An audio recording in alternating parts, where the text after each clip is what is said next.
How terrifying is school violence? 20 years have passed, but Kyungmin still cannot escape the psychological shadow. The memories of being bullied, looked down upon, and made fun of still haunt Kyungmin. It will never fade. It is those deep wounds in his soul that have urged Kyungmin to build a cruel revenge plan. He is determined to take the lives of those who have deprived him of his childhood and honor. Returning 20 years ago, Kyungmin was stopped in the restroom by two school bosses. The arrogant school boss, Jiha, continuously threatened and ordered Kyungmin to quickly step outside. When Jiha was about to hit Kyungmin, Suan stood next to him and spoke up in frustration. Suan said that beating people every day made him feel bored. Suan asked Jiha if he had any other better tricks. Jiha thought for a while. Then suddenly he came up with a more evil idea. Jiha ordered Kyungmin to take off his pants and perform a humiliating act right in front of them. Kyungmin did not comply, so Jiha angrily grabbed his hair and slammed his head against the wall. But Jiha was still not satisfied, so he tried to take off Kyungmin's pants himself. Kyungmin was pushed to the limit, so in his humiliation, he tried to say that he would do it himself. But in the end, he still could not force himself to do such a despicable act. At that moment, Kyungmin took the opportunity to run away, but Kyungmin was immediately caught. This time, the cruelty of the bullies escalated even more. Suan did not say anything but stomped hard on Kyungmin's hand. The pain made Kyungmin scream in despair. After venting his anger, Jiha grabbed Kyungmin's hair again and dragged him up. Jiha continued to order Kyungmin to perform a humiliating act. Both bullies stood on one side and laughed gleefully. Their eyes were arrogant, as if they were watching a farce. From that moment on, those actions became psychological wounds.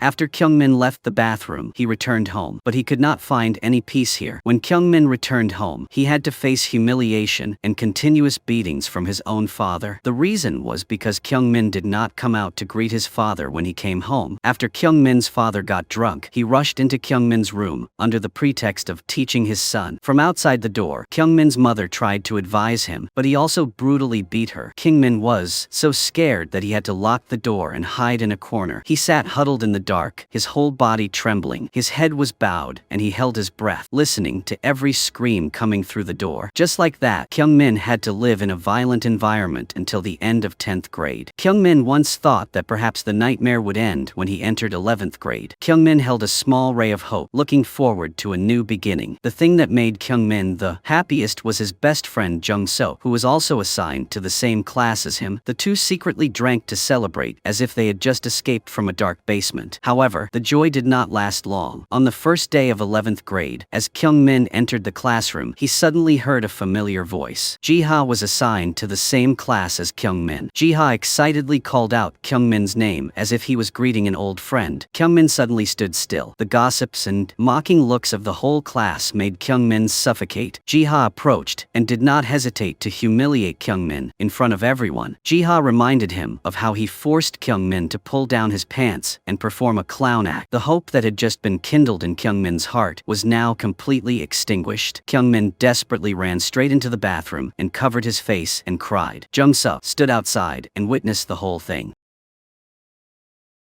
but he didn't know how to start. That night when Kyungmin returned home, tears were still streaming down his face. Kyungmin told his mother everything with a choked voice and trembling shoulders. His mother listened silently and advised him to transfer schools. But Kyungmin only bowed his head, his eyes filled with despair. Kyungmin knew that even if he transferred to another school, the rumors would still follow him like a ghost. Would a new life be any different? If everyone still knew about Kyungmin's humiliating past, things would only get worse. Faced with that situation, Kyungmin could only choose to endure. He told himself, just try to endure for 2 more years, and everything will end. From that day on, Jiha continued to bully Kyungmin as if nothing had happened. Every day, Jiha forced Kyungmin to do his homework for him. If he was even a minute late, Kyungmin would be punched in the face by Jiha for no reason. Jiha didn't stop there.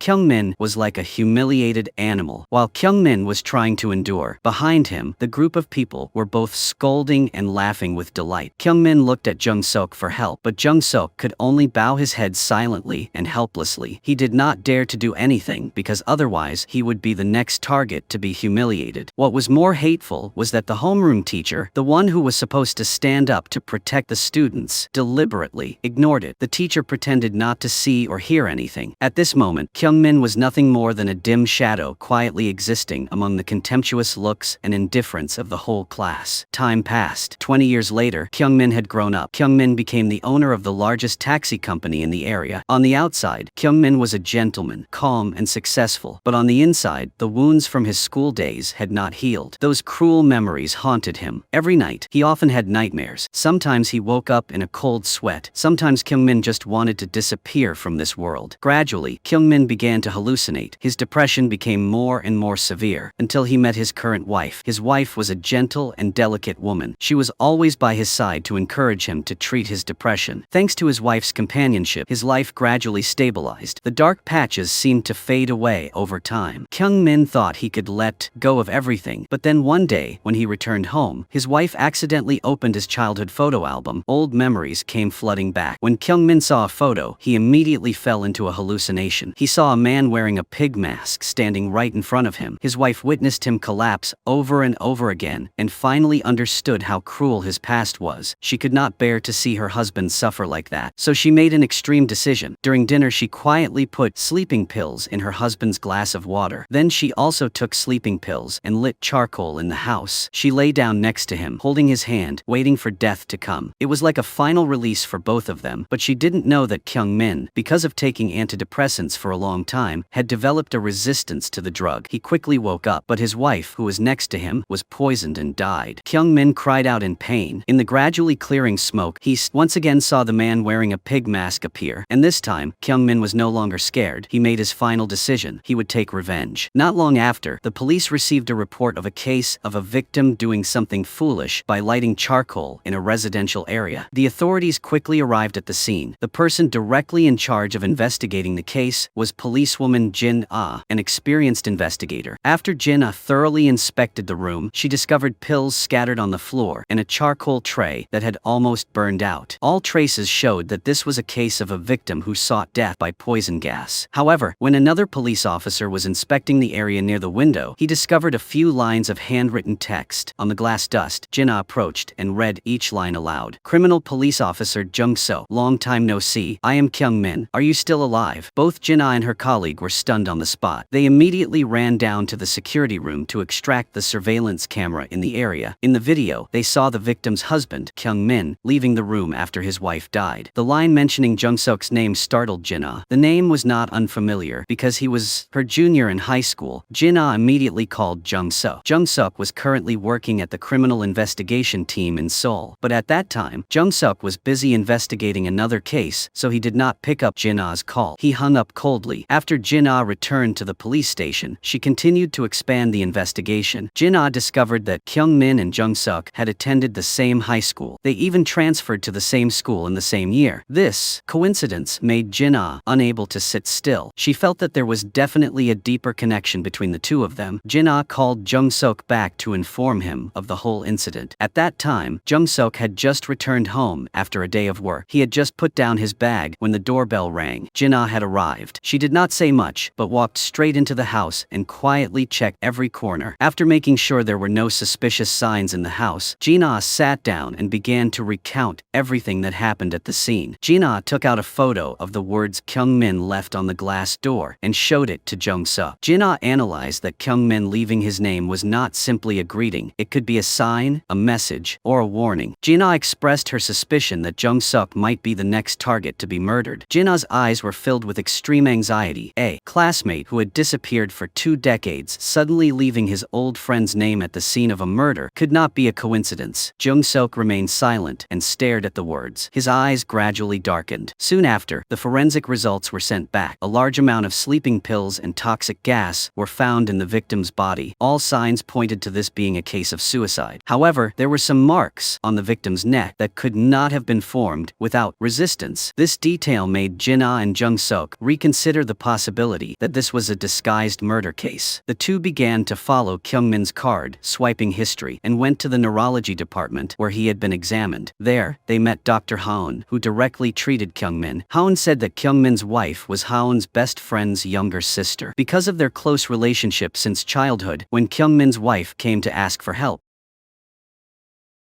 Haon said that the reason Kyung-min was severely depressed was because he had suffered severe domestic violence since he was a child. However, the relationship between him and his wife after marriage was very good. They always accompanied, cared for, and looked after each other. When Jin-ah asked if Haon had prescribed sleeping pills for Kyung-min recently, Haon affirmed that she had not. But Haon remembers that a few weeks ago, Kyung-min's wife came to ask for medicine because she had been suffering from insomnia for a long time. Continuing to check, they discovered that Kyung-min's wife had gone to a total of 5 different hospitals to get the same sedative. In addition, she also went to the supermarket to buy a large amount of charcoal. These details made Jin-ah and Jung Suk gradually lean towards another hypothesis, that the person who actively wanted to die could be Kyung-min's wife. Kyung-min could actually be innocent. Jin-ah and Jung Suk did not want to miss any clues, so they continued to look for the company where Kyung-min was working. They met the head of the Human Resources Department. When they asked about Kyung-min, this person confusedly replied that there was no one by that name here. The current boss of the company was a person named Nam Jun-ki. Jin-ah immediately took out a photo of Kyung-min for comparison. The head of the department confirmed that this was Jun-ki. It turned out that Kyung-min had hidden his true identity for many years and lived under a completely different identity.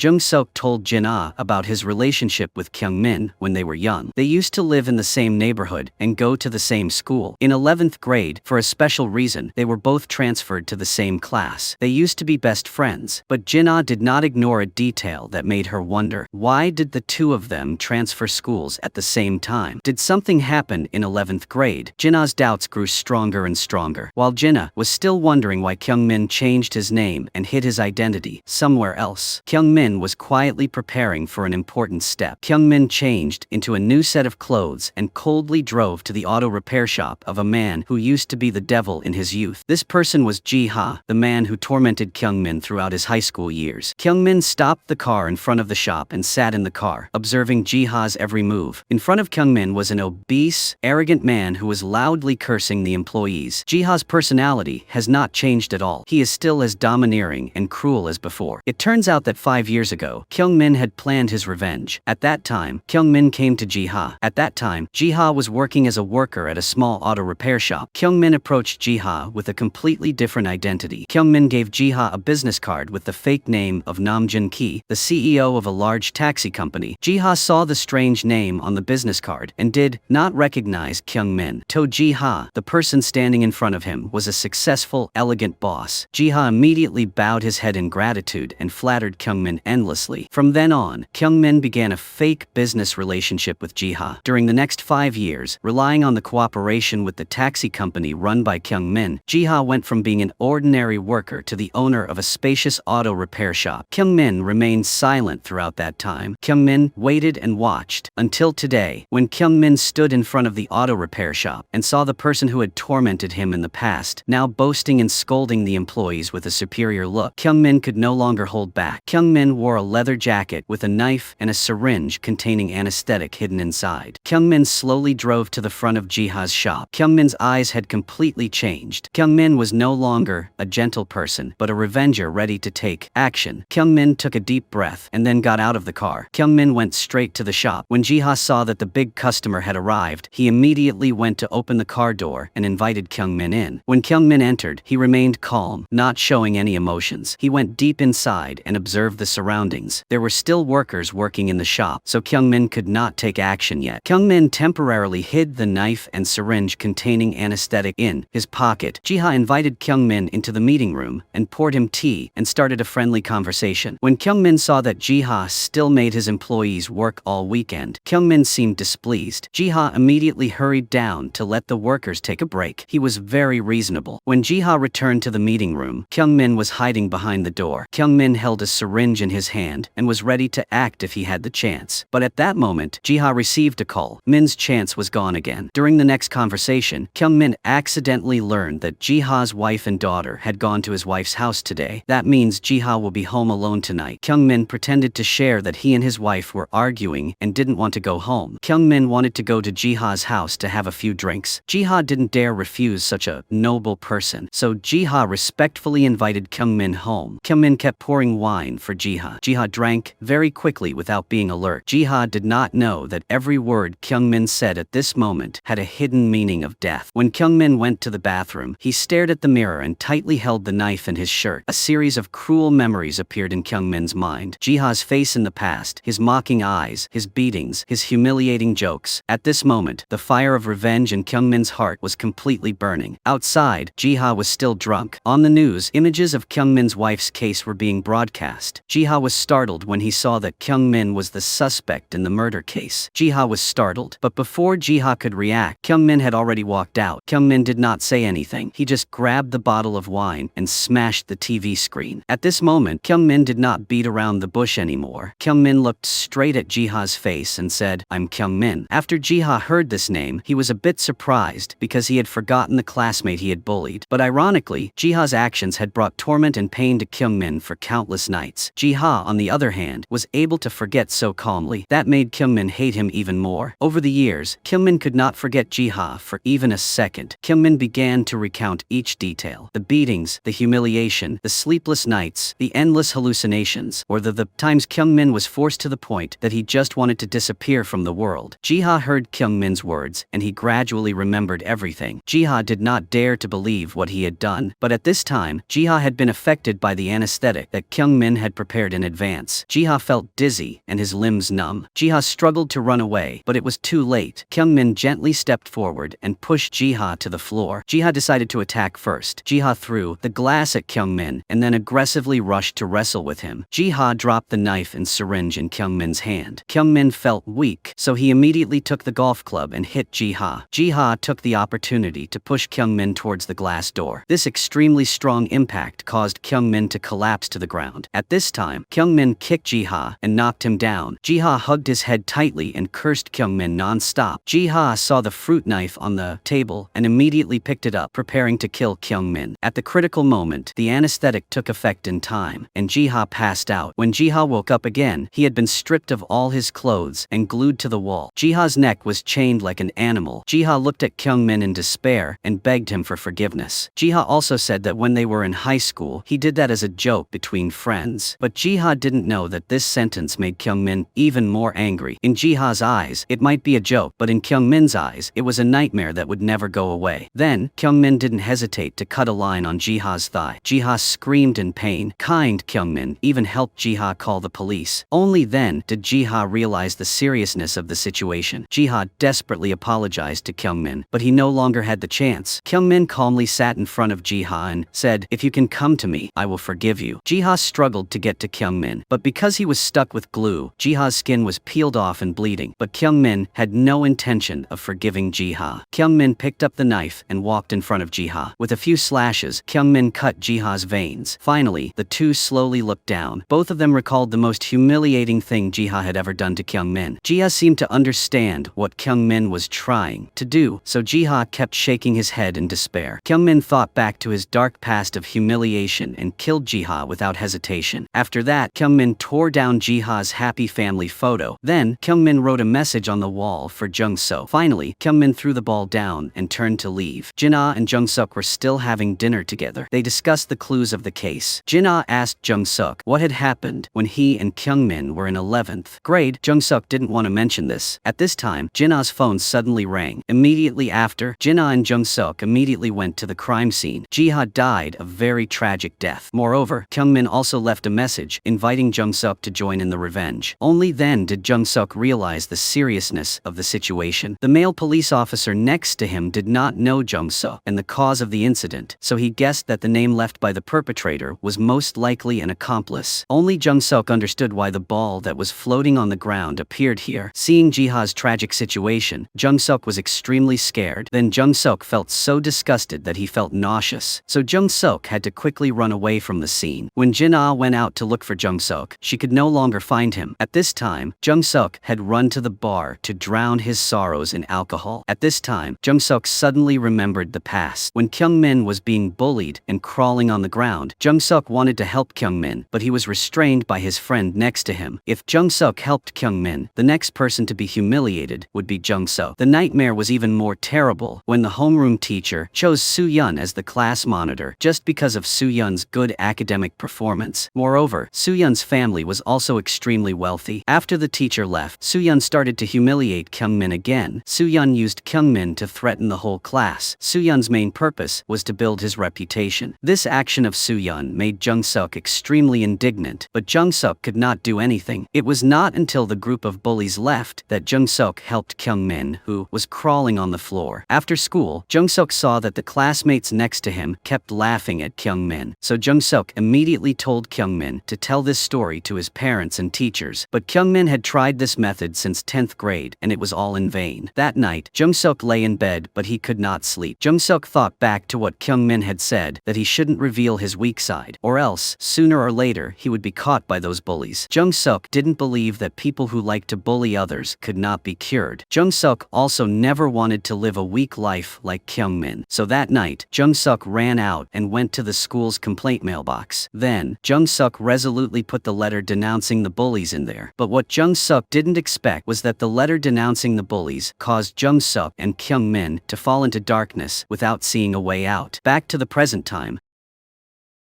Jung Suk had a nightmare. Jung Suk dreamed that Kyung-min invited him to go punish the bullies together. In the dream, Jung Suk was strangled by many people. Jung Suk felt like he was about to suffocate. After Jung Suk woke up from his dream, he picked up a bottle of water, drank it all in one gulp, and slowly calmed down. Then, Jung Suk immediately called Jin-ah to ask about the next investigation. Jin-ah advised Jung Suk not to participate, but Jung Suk still wanted to participate. Jung Suk also revealed that Kyung-min had suffered severe school violence. Ji-ha was one of the perpetrators. Jin-ah heard that and chose to trust him. The two went to the research institute together to investigate. At the same time, the police department staff also investigated the name that the perpetrator left at the scene. A police officer recognized the name as the person who was with Jin-ah, so the group immediately set out to arrest Jung Suk. From the forensics, Jin-ah and Jung Suk learned that Kyung-min had intentionally cut the victim's veins. Then, Kyung-min slowly watched the victim bleed to death. Finally, Kyung-min used a knife to directly cut off the victim's penis. This was enough to show that Kyung-min hated Ji-ha to the bone. After Jin-ah and Jung Suk left the research institute, they were about to drive away, but they were stopped by the police. The police quickly took Jung Suk to the station to conduct an investigation. Jung Suk sat in the interrogation room, recalling the past. After Jung Suk secretly submitted the complaint letter, the homeroom teacher called Soo-yeon to the office the next day. He thought that Soo-yeon would be punished and reprimanded, but he didn't expect that the homeroom teacher would call Soo-yeon to praise him. The homeroom teacher even let Soo-yeon see the complaint letter. Then the homeroom teacher told Soo-yeon, as long as you have a good family background and good academic performance, even if Soo-yeon poops in class, others can only praise him. Soo-yeon read the content of the complaint letter. It was all about Soo-yeon bullying her classmates and how he was not worthy of being the class monitor. Soo-yeon immediately smiled. Then the homeroom teacher went into the classroom and deliberately told Soo-yeon to go out. Then the teacher told the whole class to close their eyes and said that anyone who was dissatisfied with Soo-yeon being the class monitor could raise their hands. The whole class didn't move. Only Jung Suk raised his hand without hesitation. Meanwhile, Soo-yeon was standing outside and saw everything. Just when Jung Suk felt that there was something strange in the homeroom teacher's words, the voice got closer and closer to Jung Suk. Jung Suk quickly opened his eyes and saw the homeroom teacher looking at him with a threatening gaze. When Jung Suk turned his head to look, Kyung-min was still sitting still. After this, the homeroom teacher immediately spoke up and said that the class president was the core character in the class. Therefore, the students in the class had to unite to support the class president. No one could appear to hinder them. After warning everyone in the class, the homeroom teacher immediately left the classroom. Jung Suk saw that everyone in the class was indifferent. Even Kyung-min, who was often bullied, did not react, so he became even angrier at their weakness. After school, Jung Suk asked Kyung-min why she did not choose to raise her hand to tell the homeroom teacher. Only then did Kyung-min realize that the accuser was Jung Suk. But it wasn't that Kyung-min didn't want to tell his teachers and parents, but he had tried to tell them a long time ago, but nothing had changed. In the end, Kyung-min advised Jung Suk to be reasonable. Kyung-min told Jung Suk not to cause any more trouble for the two of them. Jung Suk angrily said that he wouldn't worry about Kyung-min anymore. But on Jung Suk's way home, he accidentally met Kyung-min's mother. Actually, she knew everything. She was was very grateful to Jung Suk for hanging out with Kyung Min. Except for Jung Suk, no one wanted to be friends with Kyung Min. When Jung Suk heard this, he felt weak again. Jung Suk chose to forgive Kyung Min. The next day, when Jung Suk went to school, he was stopped by the quietest person in the class and told him some very strange things. He said that Jung Suk couldn't save Kyung Min by doing that. Bullies like Suan are dogs, and the victims are just pigs, waiting to be eaten. After saying that, he burst out laughing and left. Jung Suk had no idea what he was talking about. When Jung Suk returned to class, he saw Suyeon bullying Kyung Min again. Even some classmates started guarding the door for Suyeon. Suyeon asked Kyung Min who wrote the letter of accusation, but Kyung Min didn't want to betray his best friend. Seeing that Suyeon was starting to doubt Jung Suk, Kyung Min took the blame on him, so Suyeon got even angrier and tried to beat Kyung Min savagely. Suyeon told Kyung Min to cross his arms and then put them on his neck. Then Suyeon ordered Kyung Min to squeeze his neck tightly. If this continued, Kyung Min would die. Seeing Kyung Min's eyes turn white and he was about to suffocate, Jung Suk clenched his fists. Jung Suk wanted to stop these bastards. Jung Suk wanted to help Kyung Min, but he was stopped by Ji-ha. Then a group of people dragged Jung Suk to the rooftop. Jung Suk was weakly beaten by Ji-ha to the point that he couldn't fight back. None of his friends who were standing nearby helped him. They all stood by to watch the excitement. Ji-ha beat Jung Suk more and more brutally. Jung Suk also took the opportunity to throw Ji-ha down and counterattack, but Ji-ha was still strong enough to escape. It was thought that the battle had been decided, but at the critical moment, Jung Suk sprayed blood all over Ji-ha's face and took the opportunity to turn the situation around. Jung Suk sat on Ji-ha and beat him up. Only when Ji-ha couldn't take it anymore and admitted defeat did Jung Suk stop. This also made Suyeon, who was sitting next to him watching the fight, look at Jung Suk with wary eyes. Suyeon didn't come to receive trouble anymore and left. All of his friends didn't expect such a weak Jung Suk to be able to defeat Ji-ha, so they had a new look at Jung Suk.